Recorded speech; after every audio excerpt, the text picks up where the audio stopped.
สวัสดีครับขอต้อนรับสู่ช่องณเดชน์ Stardust นะครับนี่เป็นบทสัมภาษณ์ของณเดชน์เมื่อ12ปีที่แล้วนะครับในปี2556จากโอ้โหแมกกาซีนซึ่งน่าเสียดายที่นิตยสารนี้ได้ปิดตัวลงไปแล้วนะครับสำหรับบทสัมภาษณ์นี้ณเดชน์ได้พูดถึงเรื่องที่น่าสนใจของคุณพ่อโยชิโอะแบบเต็มๆเลยนะครับเรามาฟังกันเลยผมขอพูดบรรยายแทนคุณณเดชน์เลยนะครับ ซึ่งบทสัมภาษณ์นี้จะเป็นการถามตอบนะครับผม ก่อนอื่นก็ต้องขอขอบคุณคุณ NY Away ที่ได้นำมาสแกนให้อ่านจากต้นฉบับนะครับผม จากเว็บพันทิปนะครับ คำถามนะครับ คนญี่ปุ่นมักขึ้นชื่อเรื่องเลี้ยงลูกแบบเข้มงวด แล้วณเดชน์ถูกเลี้ยงมาสไตล์ไหน คำตอบจากณเดชน์นะครับ ไม่สปอยไม่ดุแล้วก็ไม่ค่อยเข้มงวดด้วยป๊ากับแม่จะให้อิสระกับผมในการเลือกทำอะไรที่เป็นความถูกต้องความสร้างสรรค์เป็นประโยชน์ต่อตัวเองต่อสุขภาพต่อร่างกายไม่ว่าจะเป็นกีฬาหรือสิ่งที่เราอยากเรียนรู้หรือสถานที่ที่เราอยากไปท่านก็ไม่เคยว่าหรือห้ามเพราะท่านให้เรารู้จักเรียนรู้อะไรๆด้วยตัวเองคำถามต่อมานะครับ อิสระเยอะแบบนี้มีเรื่องไหนไหมที่ตนห้ามเด็ดขาดคำตอบจากคุณณเดชน์นะครับแม่จะห่วงเรื่องสุขภาพของผมมากตอนเด็กๆเลยไม่ค่อยให้ผมไปเที่ยวต่างจังหวัดกับเพื่อนๆกลัวการหอบกำเริบเพราะตอนนั้นสุขภาพผมไม่แข็งแรงเป็นหอบทุกคืนต้องพ่นยาตลอดถึงป๊าจะต้องไปทำงานไกลเราก็โทรคุยกันตลอดมันเป็นโรคประจำตัวแล้วคุณแม่ก็ดูแลผมอย่างดีป๊าเลยไม่กังวลว่าขอไปครับ ป๊าเลยไม่กังวลมาก แต่เคยมีช่วงหนึ่งผมเป็นหนักมากจนแม่ต้องตื่นตีสองตีสามพาผมไปโรงพยาบาลเพื่อพ่นยาทุกคืน แต่ตอนนี้ผมแข็งแรงขึ้นแล้วครับ คำถามกิจกรรมหลักของครอบครัวเวลาอยู่ขอนแก่นทำอะไรที่เที่ยวที่ใกล้และง่ายที่สุดคือเขื่อนอุบลรัตน์หรือถ้าป๊ามีเวลาว่างก็จะพาผมกับแม่ไปเที่ยวพัทยากันแต่ไม่บ่อยส่วนมากจะไปตอนปิดเทอมหรือได้มาหาป๊าที่กรุงเทพเพราะแต่ก่อนป๊าทำงานที่กรุงเทพและทำเกือบทุกวันด้วยความที่ป๊าเป็นเจ้าของบริษัทรับเหมาติดตั้งระบบไฟฟ้าให้กับโรงงานจะให้ทิ้งงานไปไหนมาบ่อยก็คงไม่ได้ ผมกับแม่เลยเป็นฝ่ายมาหาปาที่กรุงเทพมากกว่า เวลาแม่มาก็จะพาทัวร์กรุงเทพที่หลักๆที่ไปคือสยามประตูน้ำ World Trade Center แต่เดี๋ยวนี้เปลี่ยนเป็นเซ็นทรัลเวิลด์แล้วและไปเล่นเครื่องเล่นที่ดิมเวิลด์ถ้าว่าง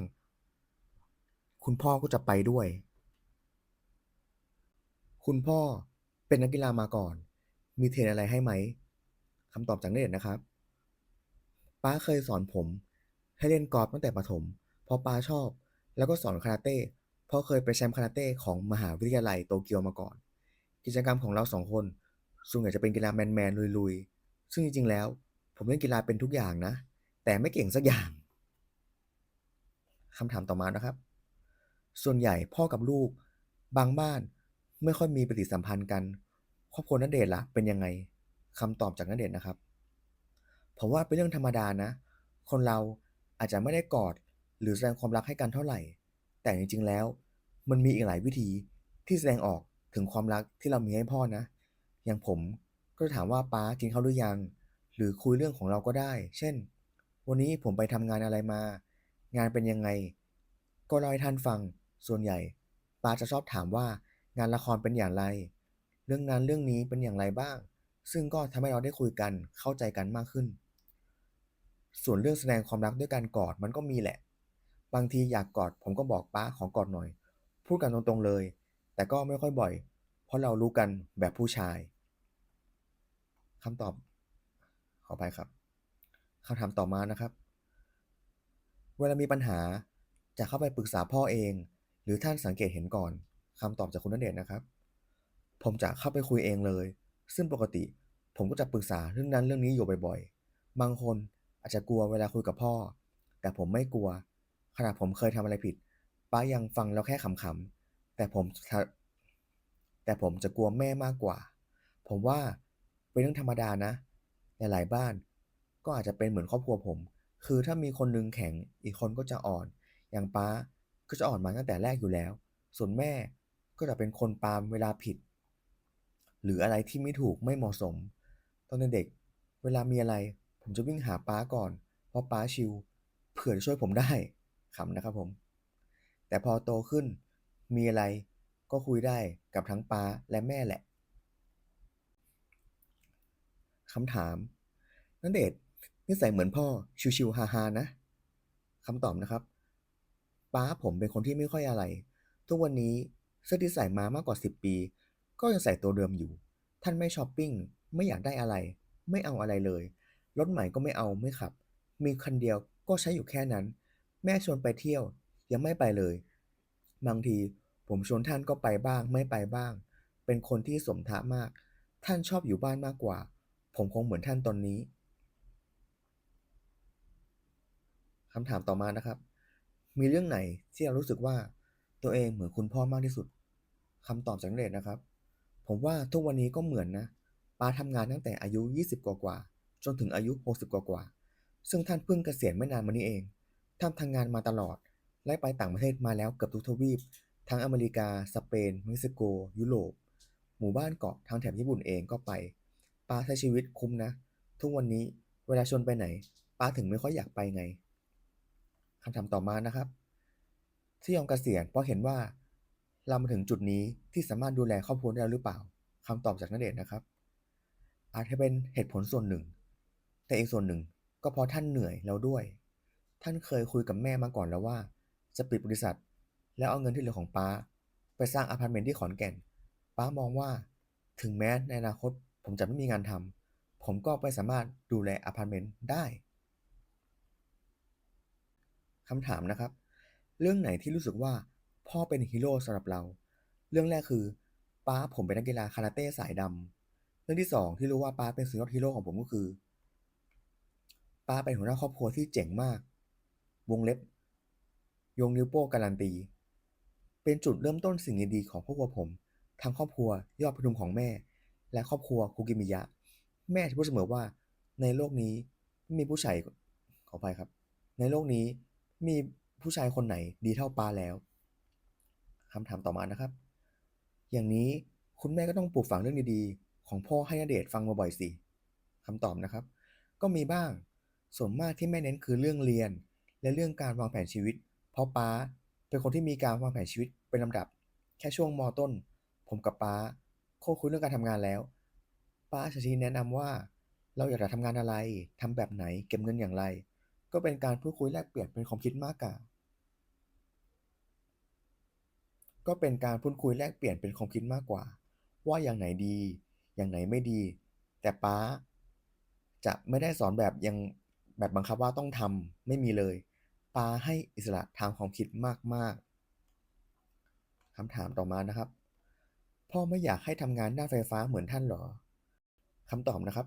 ไม่นะป๊าแค่ถามเท่านั้นเองว่าอยากเป็นอะไร แล้วความคิดเราก็อยากเปลี่ยนมันไปเรื่อยๆตามอายุตามความคิดตามความน่าสนใจที่เกิดขึ้นในปีนั้นๆเพราะก่อนเข้ามหาวิทยาลัยก็เป็นช่วงที่ผมสนใจเรื่องฟิล์มป้าก็ถามเหมือนกันว่าอยากเป็นผู้กำกับหรอผมก็บอกว่าผมอยากเป็นตากล้องแล้วก็คุยกันเรื่อยๆสุดท้ายผมก็เลือกเรียนคณะนิเทศศาสตร์สาขาวิชาการภาพยนตร์และวิดีทัศน์มรังสิต คำถามนะครับพ่อแนะนำเคล็ดลับเก็บเงินอย่างไงคำตอบจากเน็ตนะครับป้าให้ผมทำสมุดรายรับรายจ่ายขึ้นมาเท่ทำเพราะถ้าเห็นว่าผมใช้เงินเยอะเลยอยากให้ผมรู้ว่าตัวเองใช้ไปกี่บาทและให้เขียนทุกวันว่าวันนี้ใช้เงินไปเท่าไหร่รวมสรุปใน1 เดือนเท่าไหร่ปีหนึ่งเท่าไหร่และหักกับรายรับที่เราได้ผมทำได้สักประมาณปีหนึ่งมั้งแล้วก็ไม่ทำอีกเลยแต่ป้าก็ไม่ว่าอะไรนะเพราะป้าเห็นแล้วว่าผมเข้าใจแล้ว คำถามต่อมานะครับณเดชน์ช้อปปิ้งเก่งตั้งแต่เด็กเลยเหรอคำตอบจากณเดชน์นะครับไม่ใช่อย่างนั้นคือป้าเขาเหมารวมรายจ่ายทุกอย่างที่อยู่กับผมทั้งค่าเรียนค่าซื้อของเสื้อผ้าของเล่นถึงแม้มันจะเป็นเงินของป้ากับแม่ก็เถอะแต่เราก็ต้องเขียนเพราะมันเป็นรายจ่ายของเขาแต่เวลาอยากได้อะไรก็ขอแม่นะ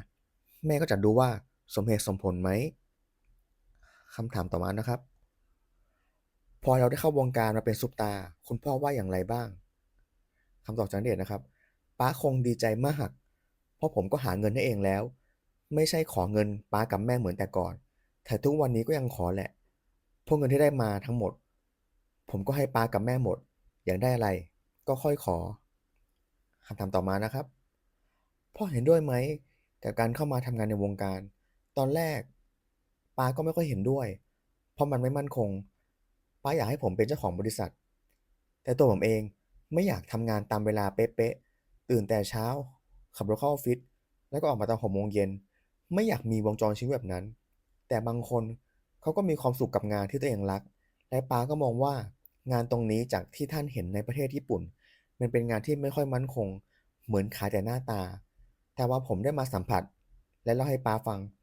ป้าก็เริ่มแฮปปี้กับสิ่งที่ได้เห็นเราทางหน้าจอทีวีมากขึ้นแต่ท่านไม่รู้หรอกว่าผมมาดังมากน้อยแค่ไหนรู้แค่ว่าเราทำงานแบบไหนเหนื่อยขนาดไหนเท่านั้นเองคำถามพ่อตามอ่านข่าวหรือติดตามผลงานเราไหมคำตอบนะครับ ป้าอ่านหนังสือภาษาไทยไม่ออกได้แค่ติดตามละครโฆษณาแล้วก็เรื่องที่แม่เล่าให้ฟังแล้วท่านก็มีพูดแบบภูมิใจนิดๆว่าก็ดีแล้วที่ชีวิตเราเป็นแบบนี้สบายแล้วมีงานทำหาเงินได้เองแต่เขาก็ถามอยู่ตลอดว่าเหนื่อยไหมถ้าเหนื่อยก็หยุดพักก่อนผมก็บอกว่าผมก็คงลองไปเรื่อยๆในอนาคตเป็นอย่างไรก็ขึ้นอยู่กับตัวเราเป็นคนตัดสินใจเองคำถามต่อมานะครับ ณเดชน์บอกว่าตัวอย่างจากพ่อแม้กระทั่งเรื่องผู้หญิงคำตอบจากณเดชน์นะครับใช่ครับแต่พ่อก็ไม่เคยมีคอมเมนต์เรื่องข่าวต่างๆนะอย่างเรามีข่าวกับน้องยาย่าปาก็ไม่รู้ครับคือมันไม่ใช่เรื่องที่เราจะมาพูดกันเวลาอยู่บ้านเราจะไม่คุยเรื่องงานหรือข่าวจะคุยเรื่องอื่นๆเช่นปัญหาต่างๆเรื่องชีวิตเราจะไม่คุยเรื่องข่าวขนาดเมื่อก่อนมีข่าวเรื่องลูกบุญธรรมป้าผมยังไม่ได้พูดอะไรเลย มันไม่ใช่เรื่องที่ต้องพูดเราคุยเรื่องอื่นกันดีกว่าคำถามต่อมานะครับณเดชน์รู้เรื่องพ่อตั้งแต่เมื่อไหร่ว่าท่านเป็นพ่อบุญธรรมแล้วรู้สึกอย่างไรคำตอบนะครับรู้มาตั้งแต่เด็กๆแล้วตอนอนุบาลแล้วมั้ง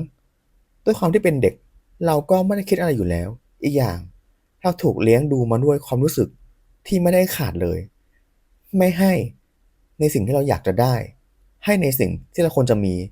จริงๆ ยิ่งรู้แบบนั้นผมยิ่งรักพ่อมากขึ้นด้วยซ้ำเพราะป๊าเป็นคนที่ดูแลผมดูแลแม่ดูแลทุกคนในครอบครัวแล้วก็ไม่เคยที่จะบ่นว่าเหนื่อยหรืออะไรเลยมีโมเมนต์ไหนไหมที่เราเห็นพ่อแล้วรู้สึกว่าพ่อเขาไม่ได้เป็นแค่หัวหน้าครอบครัวแต่รู้สึกว่าผู้ชายคนนี้เราหาไม่ได้ที่ไหนแล้วคำตอบนะครับผมไม่เคยไปดูไซต์งานกับป๊านะแต่ว่าเคยเห็นเขา ออกจากบ้านตอนตี 4และกลับบ้านตอนเที่ยงคืน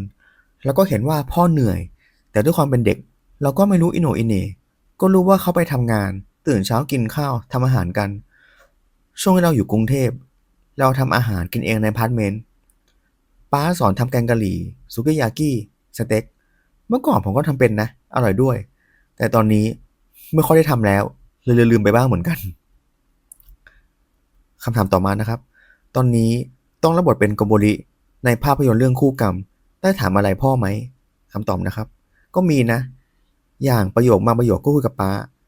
แต่กว่าผมจะกลับมาป้าก็นอนแล้วป้าเขานอนเร็ว4 ทุ่มก็นอนแล้วผมได้แค่บอกกุณนายท่านเองส่วนเรื่องบทเราไปเติมหน้าเซตตามผู้กำกับและพี่ที่เป็นล่ามมากกว่า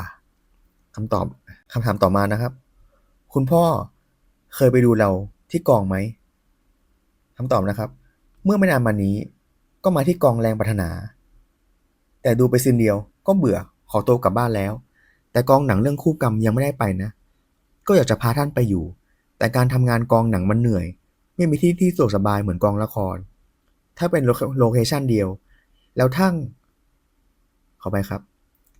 ถ้าเป็นโลเคชั่นเดียวแล้วตั้งถ่ายตรงนั้นยาวเลยไม่ร้อนผมก็อาจจะชวนท่านไปแต่ที่ผ่านมาเป็นโลเคชั่นเอาท์ดอร์หมดเลยยังไม่ได้ไปคำถาม มีเรื่องไหนที่อยากทำให้พ่อเป็นพิเศษคำตอบนะครับคงเรียนให้จบก่อนแล้วทุกคนก็คงจะโล่งใจรวมทั้งผมด้วยตอนนี้อยู่ปี 3แล้วอีกปีกว่าๆถ้าเรียนจบเราก็คงจะเอาเวลาไปคิดเรื่องอื่นได้ดีกว่านี้คำถามต่อมานะครับสำหรับณเดชน์พ่อมีความสำคัญมากแค่ไหนสำคัญครับสำคัญมากป้ามีความสำคัญอยู่แล้วเราไม่รู้ว่าวันหนึ่งถ้าท่านไม่อยู่แล้ว